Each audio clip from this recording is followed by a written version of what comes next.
안녕하세요. 오늘의 주제는 많은 직장인들이 한 번쯤 들어봤을 말입니다.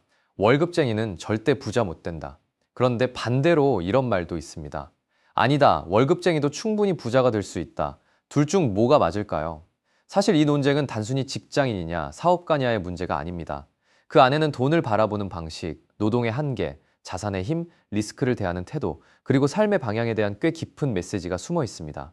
오늘은 이 주장을 세 가지로 나눠서 보겠습니다. 첫째, 왜 사람들은 월급쟁이는 부자 못 된다고 말하는가? 둘째, 그 반론으로 월급쟁이도 충분히 가능하다는 말은 왜 나오는가? 셋째, 그 사이에서 우리가 가져가야 할 현실적인 통찰은 무엇인가? 먼저 월급쟁이는 절대 부자 못 된다는 말부터 보겠습니다. 이 말은 표면적으로 들으면 직장인을 무시하는 말처럼 들립니다. 회사 다녀봤자 답 없다. 월급 받아서는 평생 돈 못 모은다. 진짜 돈은 사업이나 투자로 버는 거다. 이런 식이죠. 그런데 이 말이 나오는 사정은 분명히 있습니다. 가장 큰 이유는 월급에는 한계가 있기 때문입니다. 직장인의 수입은 기본적으로 시간과 연결되어 있습니다. 하루 8시간, 10시간 혹은 그 이상을 일하고 매달 정해진 돈을 받습니다. 물론 연봉이 올라갈 수는 있습니다. 승진할 수도 있고 이직해서 몸값을 높일 수도 있습니다. 하지만 아무리 그래도 월급은 대체로 선형적으로 올라갑니다. 반면 부자가 되는데 필요한 자산은 어느 순간부터 비선형적으로 커집니다. 예를 들어 월급이 300만 원에서 500만 원이 되는 것은 큰 변화입니다. 하지만 서울 아파트 가격이 몇 년 사이 몇 억씩 오르거나 주식이나 사업 지분 가치가 폭발적으로 오르는 것과는 속도가 다릅니다. 여기서 핵심 메시지가 나옵니다. 월급만으로는 자산 가격 상승 속도를 따라가기 어렵다. 이 말은 많은 직장인들이 실제로 체감합니다. 열심히 저축했는데 집값은 더 빨리 오릅니다. 월급은 조금 올랐는데 물가도 같이 오릅니다. 연봉은 늘었지만 세금, 보험료, 생활비, 교육비, 대출 이자도 함께 늘어납니다. 결국 이런 생각이 듭니다. 나는 분명히 열심히 사는데 왜 제자리 같지? 이때 누군가는 말합니다. 그래서 월급쟁이는 부자 못 된다. 이 말의 숨은 뜻은 사실 이겁니다. 노동소득만 믿고 살면 위험하다. 시간을 팔아서 버는 돈에는 한계가 있다. 자산을 소유하지 않으면 부의 게임에서 밀릴 수 있다. 즉, 이 주장의 진짜 핵심은 직장인을 비난하는 것이 아니라 월급이라는 수입 구조의 한계를 지적하는 데 있습니다. 사례를 하나 들어보겠습니다. A라는 사람이 있습니다. 매달 월급 350만 원을 받습니다. 성실합니다. 낭비도 별로 없습니다. 매달 100만 원씩 저축합니다. 1년에 1200만 원, 10년이면 1억 2천만 원입니다. 분명 대단한 돈입니다. 절대 작은 돈이 아닙니다. 그런데 문제는 그 10년 동안 집값, 전세금, 물가, 자녀 교육비, 노후 준비 비용도 같이 움직인다는 겁니다.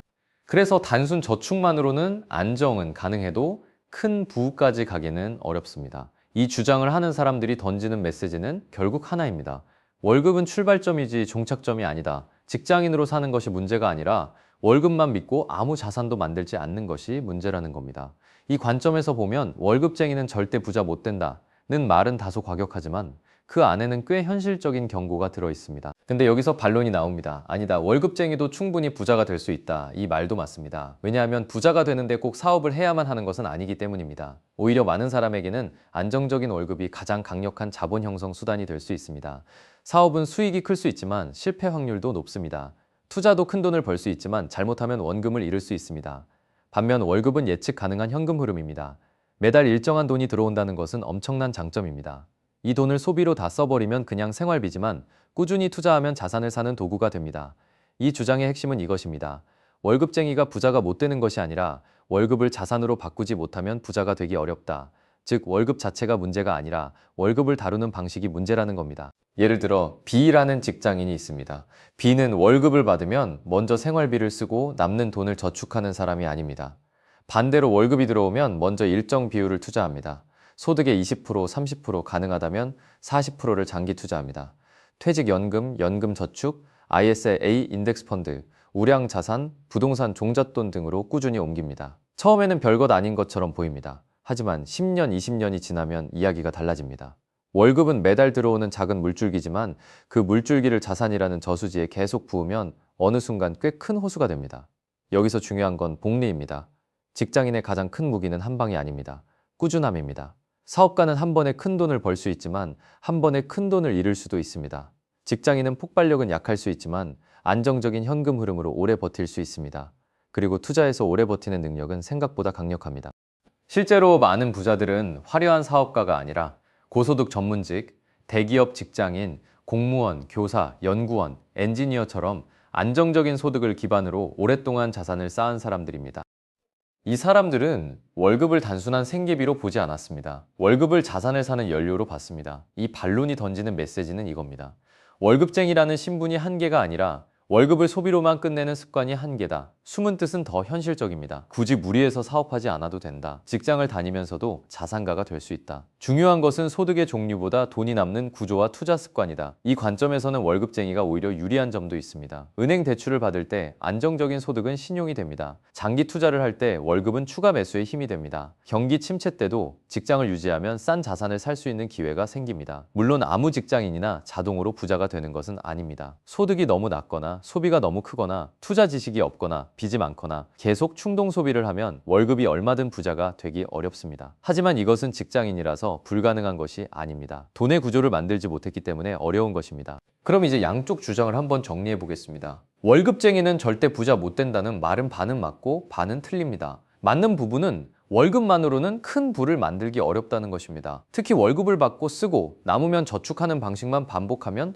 자산 가격의 속도를 따라가기 어렵습니다. 하지만 틀린 부분은 직장인이라는 이유만으로 부자가 될 수 없다고 단정하는 것입니다. 월급쟁이도 충분히 가능합니다. 단 조건이 있습니다. 월급을 단순한 노동의 대가로만 보면 안 됩니다. 월급을 자산을 사는 시스템으로 바꿔야 합니다. 여기서 중론이 나옵니다. 월급쟁이는 부자가 못 되는 것이 아니라 월급쟁이 마인드에 갇히면 부자가 되기 어렵다. 월급쟁이 마인드란 무엇일까요? 첫째, 월급이 오르면 소비도 같이 올리는 것입니다. 연봉이 3천만 원일 때도 돈이 없고 5천만 원이 되어도 돈이 없는 사람들이 있습니다. 왜냐하면 소득이 오를 때마다 집, 차, 외식, 여행, 취미, 구독, 명품 소비가 같이 올라가기 때문입니다. 둘째, 회사가 내 인생을 끝까지 책임져 줄 거라고 믿는 것입니다. 과거에는 어느 정도 가능했습니다. 한 회사에 오래 다니고 퇴직금 받고 연금으로 사는 모델이 있었습니다. 하지만 지금은 다릅니다. 산업은 빠르게 바뀌고 직업의 수명도 짧아지고 은퇴 이후의 삶은 길어졌습니다. 셋째, 돈 공부를 미루는 것입니다. 나는 투자 몰라. 나는 숫자 싫어. 나는 그냥 열심히 일할래. 이 태도는 성실해 보이지만 위험할 수 있습니다. 왜냐하면 자본주의 사회에서는 돈을 모르는 사람이 계속 불리한 선택을 하게 되기 때문입니다. 그렇다고 모두가 사업가가 되어야 한다는 뜻은 아닙니다. 오히려 무작정 퇴사하고 창업하는 것은 매우 위험합니다. 월급쟁이는 답 없다는 말에 자극받아서 준비 없이 회사를 그만두는 것은 부자가 되는 길이 아니라 현금 흐름을 끊어버리는 선택일 수 있습니다. 진짜 중요한 통찰은 이것입니다. 직장은 감옥이 아니라 현금 흐름 공장일 수 있다. 회사에서 받는 월급으로 생활을 안정시키고 동시에 자산을 만들고 자기 역량을 키우고 부업이나 투자 경험을 쌓을 수 있습니다.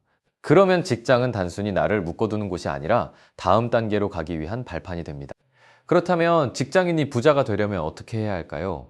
첫째, 저축률을 높여야 합니다. 부자가 되는 첫 단계는 수익률이 아닙니다. 저축률입니다. 월급이 300만 원인데 290만 원을 쓰면 투자할 돈이 없습니다. 월급이 500만 원인데 500만 원을 쓰면 역시 남는 것이 없습니다. 소득보다 중요한 것은 남기는 돈입니다. 둘째, 월급을 자동으로 자산화해야 합니다. 월급이 들어오면 먼저 투자금, 저축금, 연금, 비상금으로 빠져나가게 만들어야 합니다. 남는 돈을 투자하는 것이 아니라 먼저 투자하고 남은 돈으로 사는 구조를 만들어야 합니다. 셋째, 몸값을 올려야 합니다. 직장인의 투자 수익률보다 더 중요한 것이 있습니다. 바로 소득 자체를 키우는 것입니다. 연봉 3천만 원에서 4천만 원으로 올리는 것은 엄청난 변화입니다. 연봉 5천만 원에서 7천만 원으로 가면 자산 형성 속도가 훨씬 빨라집니다. 이직, 자격증, 포트폴리오, 영어, 개발 능력, 영업력, 관리 능력 등 자신의 시장 가치를 높이는 것은 가장 현실적인 투자입니다. 넷째, 자산을 공부해야 합니다. 주식이든 부동산이든 채권이든 연금이든 최소한의 원리는 알아야 합니다. 남이 추천하는 것만 따라가면 결국 남의 판단에 내 인생을 맡기게 됩니다. 다섯째, 리스크를 관리해야 합니다. 부자가 되고 싶다고 무리한 대출, 단타, 코인 몰빵, 검증되지 않은 사업에 뛰어드는 것은 위험합니다. 직장인의 강점은 안정성입니다. 이 안정성을 버리는 것이 아니라 안정성을 기반으로 조금씩 리스크를 감당할 수 있는 구조를 만들어야 합니다. 이제 처음 질문으로 돌아가 보겠습니다. 월급쟁이는 절대 부자 못 된다. 월급쟁이도 충분히 가능하다. 둘 중 무엇이 맞을까요? 제 결론은 이렇습니다. 월급만 받는 사람은 부자가 되기 어렵습니다. 하지만 월급을 자산으로 바꾸는 사람은 충분히 부자가 될 수 있습니다. 직장인이냐 아니냐보다 중요한 것은 이것입니다. 내가 시간을 팔아서 번 돈을 다시 시간을 사주는 자산으로 바꾸고 있는가? 처음에는 내가 돈을 벌기 위해 일합니다. 하지만 어느 순간부터는 돈이 나를 위해 일하게 만들어야 합니다. 그 전환을 하지 못하면 월급이 아무리 올라가도 계속 바쁩니다. 반대로 그 전환을 해내면 평범한 월급도 시간이 지나며 강력한 자산이 됩니다. 그러니 월급쟁이는 답 없다는 말에 좌절할 필요는 없습니다. 하지만 월급만 있으면 괜찮겠지라고 안심해서도 안 됩니다. 월급은 한계이기도 하지만 동시에 가장 좋은 출발점이기도 합니다. 중요한 건 월급쟁이로 사느냐가 아닙니다. 월급을 어떻게 쓰고 어떻게 남기고 어떻게 굴리고 어떻게 내 자유로 바꾸느냐입니다. 오늘의 핵심한 문장으로 마무리하겠습니다. 월급쟁이는 부자가 못 되는 것이 아니라 월급을 소비로만 끝내는 사람이 부자가 되기 어렵다. 월급은 끝이 아니라 시작입니다. 그 시작을 자산으로 바꾸는 사람이 결국 다른 삶을 살게 됩니다. 이런 현실적인 돈 이야기 원하신다면 좋아요와 구독 부탁드립니다. 감사합니다.